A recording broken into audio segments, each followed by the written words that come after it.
Hi everyone, आपके जहन में भी ये सवाल आ रहा होगा कि ऐसा क्या हुआ कि कनाडा की वो इकॉनमी जो दुनिया की 11वें नंबर की इकॉनमी थी, वो इकॉनमी जिन्होंने सिर्फ कोविड में 80 बिलियन डॉलर दे दिया, जो पाकिस्तानी कर्जे का 80% है। और ये अमाउंट इन्होंने सिर्फ 6 महीने में खर्च कर दिया। हर साल 1 बिलियन डॉलर इंटरनेशनल स्टूडेंट से ये कमाते थे।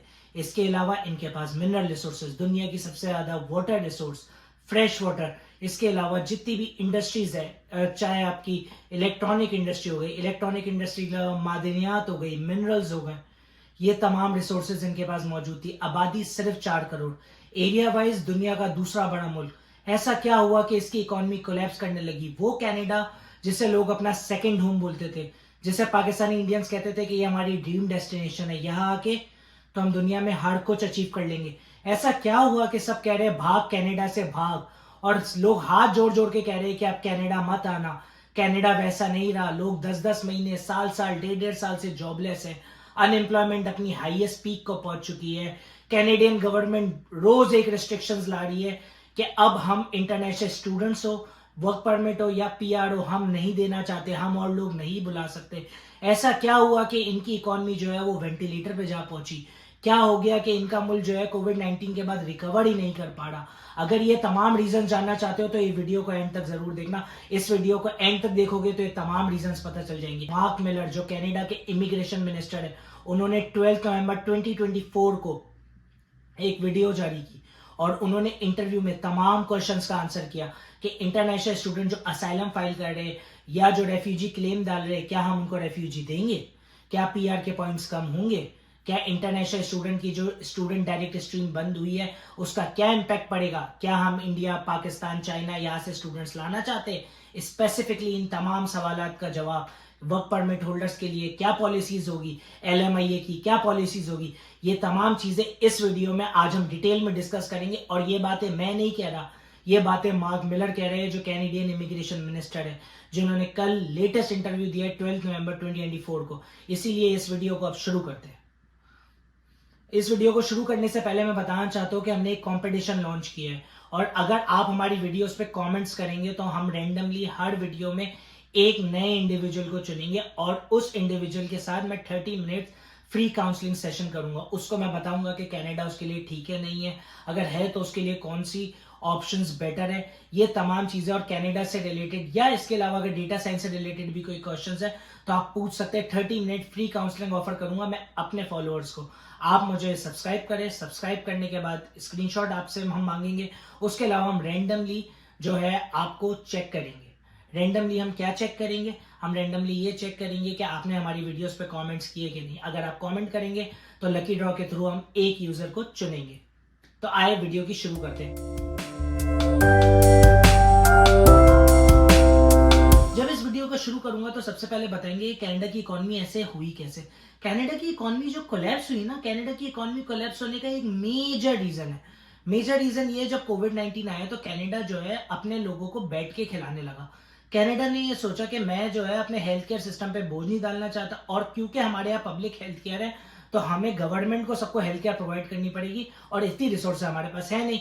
तो हमारे लोग वैसे ही बहुत ज्यादा बीमार पड़े, तो इन्होंने पूरी कॉम को बोला कि आप घर पे बैठे, आपने अगर पिछले साल सिर्फ $5,000 कमाए, कितने? सिर्फ $5,000, तो भी आप जो है हर महीने हम आपको अगले 6 महीने तक $2,000 देंगे। आपको कोई काम करने की जरूरत नहीं है, आप घर पे बैठे। इस वजह से क्या हुआ? कैनेडियन गवर्नमेंट को $80 बिलियन देने पड़े। बहुत सारे बिजनेसेस बंद होने वाली थी, कैनेडियन गवर्नमेंट उनको सपोर्ट करने के लिए अलग पैसा दिया। जब कोविड खत्म हुआ तो कैनेडियन गवर्नमेंट ये सोच रही थी कि अब इकोनॉमी रिकवर करेगी। इकोनॉमी जब रिकवर करेगी तो हम सब कुछ रिकवर कर लेंगे हम जो है, बट ऐसा नहीं हुआ।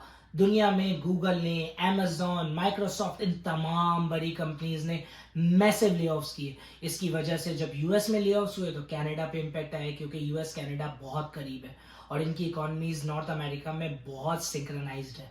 तो इनकी इकोनॉमी पे इंपैक्ट आया और ये फिर खड़े ही ना हो पाए।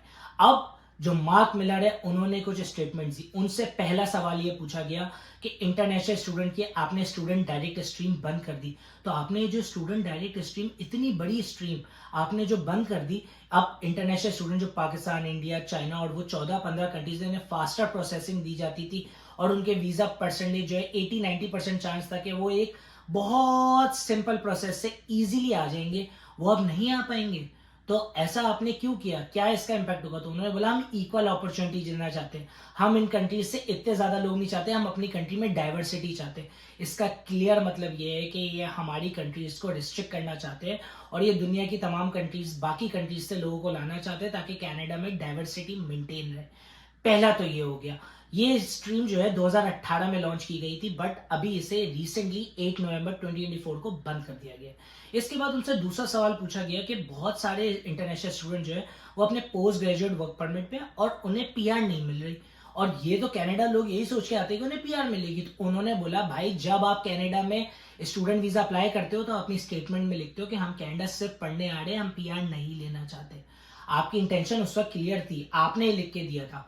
आपके स्टूडेंट वीजा का मतलब ये नहीं है कि हम आपको पीआर देंगे, हम पीआर उसी वक्त देंगे जो हमारी इकोनॉमी को जरूरत होगी।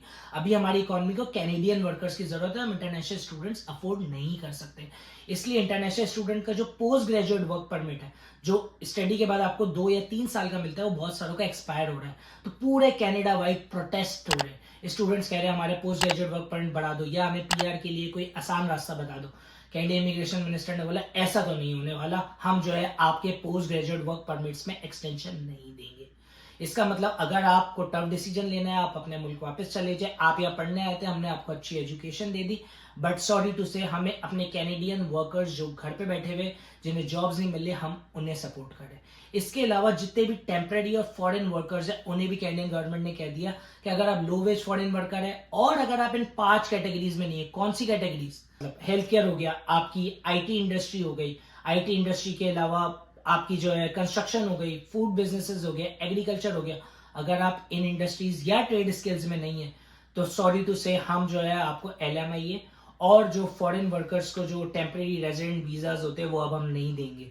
हम बिल्कुल इनको कंटेन करेंगे। हमें जो यहाँ पे लोग हैं, हम चाहते हैं कैनेडियन बिजनेसेस कैनेडियन वर्कर्स में इन्वेस्ट करें। इसके अलावा उनसे एक और सवाल पूछा गया कि बहुत सारे स्टूडेंट जो है वो रेफ्यूजी अप्लाई करें। वो कह रहे हैं हमने रेफ्यूजी वीजा उन कंट्रीज के लिए बनाया था जिनके लिए मुश्किल आते हैं, जिन लोग अपने मुल्क में इतना सेफ फील नहीं करते। अगर इसका मिस यूज होगा तो इस वीजा को भी हम कंटेन करेंगे जैसे हमने बाकी वीजास को कंटेन किया। क्योंकि अगर आप कैनेडियन इमिग्रेशन सिस्टम में प्रॉब्लम्स क्रिएट करोगे जैसे डिफरेंट स्ट्रीम्स में हम लोगों ने किया, तो उस वजह से वो ये कह रहे हैं कि अगर आप कम करेंगे तो हम रेफ्यूजी वीजाज में भी आप लोगों को कट ऑफ करने लगेंगे। तो खुदा के वास्ते हमें ऐसा नहीं करना चाहिए ताकि आने वाले जो जेन्युइन रेफ्यूजीज आ रहे हैं उनको ये प्रॉब्लम्स ना हो।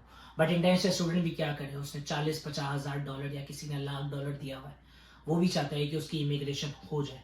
और इसके अलावा उनसे एक सवाल पूछा गया कि पीआर के पॉइंट जो है तकरीबन 16,335 लोग हैं जिनका 500 से 600 के दरमियान स्कोर है, और वो इनविटेशन टू अप्लाई के लिए वेट कर रहे, जो कहना है बहुत ज्यादा है। और आपसे 300-400 लोगों को बुला रहे, तो ये बैकलॉग कैसे कम होगा? तो वो ये कह रहे हैं हम कोशिश कर रहे हैं, बट हम उन्हीं लोगों को लेंगे जो कैनेडियन सिस्टम के लिए इंपॉर्टेंट है।